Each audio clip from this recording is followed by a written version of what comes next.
When was the last time you prayed for someone who didn't ask for it? Like seriously, lift up their name up and lift up their name up in prayer, and even though they never know you did it.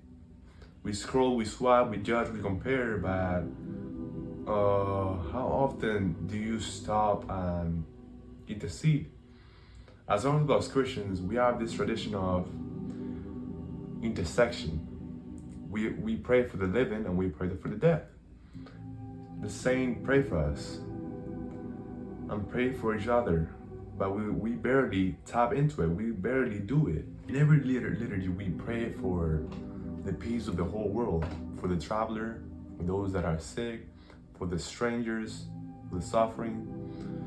So that's in order so we can, what I learned in this book that I was reading, The Way of the Pilgrim,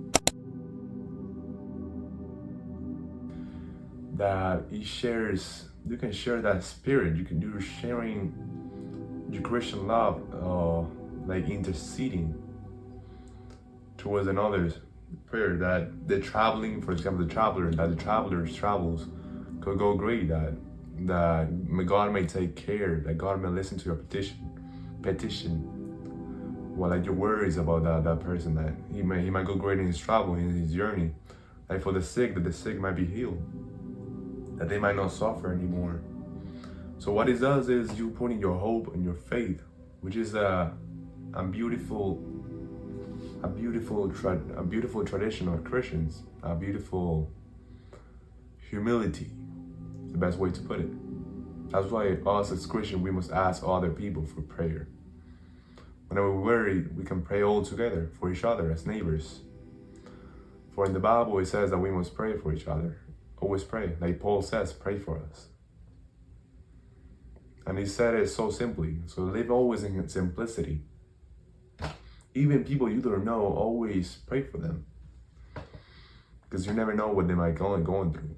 That they might be help in their struggles. That God always may be there for them. And always pray in the presence of God. Always pray by honesty and by truthfulness. And set a time that you can pray for people. Whenever that you can. Stories from saints and monastics. Saint Silo Hain, he prayed for the whole world.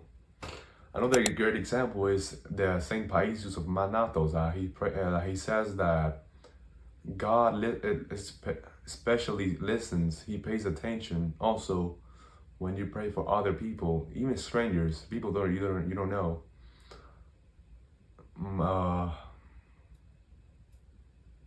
Not just yourself.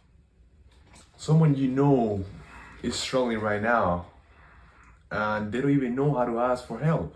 Be the one that prays for them. So always pray for whoever is struggling, for whoever you think that needs help, for the family, for the people, for your friends, for those around us, for our neighbors. So this is what the Bible says, pray for each other.